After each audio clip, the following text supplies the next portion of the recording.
අදත් මගේ channel එකට ඔයාලව ආදරයෙන් පිළිගන්නවා. අද ඔයාලට සීනි පිටි යොදා ගන්න නැතුව oats වලින් හදාගන්න කප් කේක් වර්ගයක් අරගෙන ආවේ. බලමු කොහොමද හදන්නේ කියලා. මම මෙතන oats ග්‍රෑම් 100ක් අරගෙන තියෙනවා. මේක මම blend කරගන්න යන්නේ. ඔයාට මේක blend කරගන්න නැතුව උනත් හදාගන්න පුළුවන්.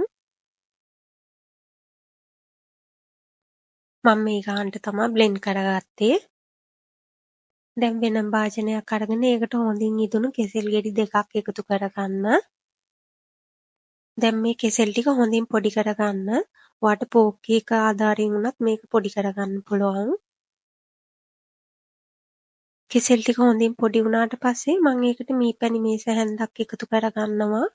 ඔයාගේ රස අනුව ප්‍රමාණය අඩු වැඩි කරගන්න. ඒකටම බිත්තර ගෙඩි දෙකක් එකතු කරගන්නවා. වැල්ල බින්දු කිහිපයකුත් එකතු කරගන්න. දැන් මේ ටික හොඳින් කලවම් කරගන්න ඕන. මේ ටික හොඳට කලවම් වුණාට පස්සේ මම ඒකට පීනට් බටර් මේස හැන්දි දෙකක් එකතු කරගන්නවා. පීනට් බටර් නැත්නම් ඔයාට පුළුවන් මේකට දිය කරගත්ත බටර් ග්‍රෑම් 40ක් එකතු කරගන්න. එහෙම නැත්නම් කැමති තෙල් වර්ගයක් එකතු කරගන්න. සුවඳ නැති තෙල් එකතු කරගන්න. මේ ටිකත් හොඳට කලවම් වුණාට පස්සේ අපි පොඩි කරගත්ත ඕට්ස් ටික මේකට එකතු කරගන්න. ඒකටම බේකින් සෝඩා තේ හැඳි භාගයකුයි බේකින් පවුඩර් තේ හැඳි එකකුයි එකතු කරගෙන මේ ටික හොඳට කලවම් කරගන්න. මේ විදියට හොඳට උකු ගතියට එනකම් හොඳින් කලවම් කරගන්න ඕන. මේ ටික හොඳින් කලවම් වුණාට පස්සේ ඔයා කප් කේක් හදන ඔයාගේ කප් වලට මේ ටික වක් කරගන්න. ඉතින් ඔයා මේක කප් කේක් හදන්නම ඕනේ නැහැ. ඔයාට පුළුවන් කප් කේක් හදන්න කප් නැත්තම් මේක කේක් තැටියක දාලා බේක් කරගන්න.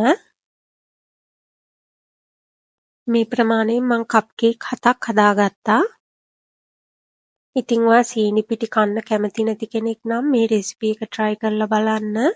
මේක හවස තේ වෙලාවට විතරක් නෙමේ උදේ කෑමටත් ගොඩාක් ගැලපෙනවා.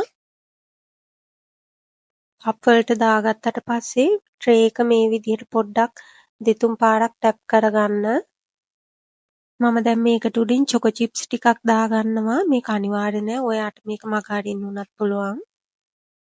දැන් oven එක සෙල්සියස් අංශක 180 ප්‍රීහීට් කරගෙන විනාඩි 20ත් 25ත් අතර බේක් කරගන්න.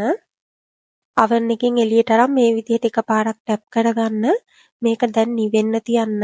නිවෙන්න තියද්දි කිචන් පේපර් එකක් හරි රෙදි කෑල්ලක් හරි උඩින් දාලා තියන්න.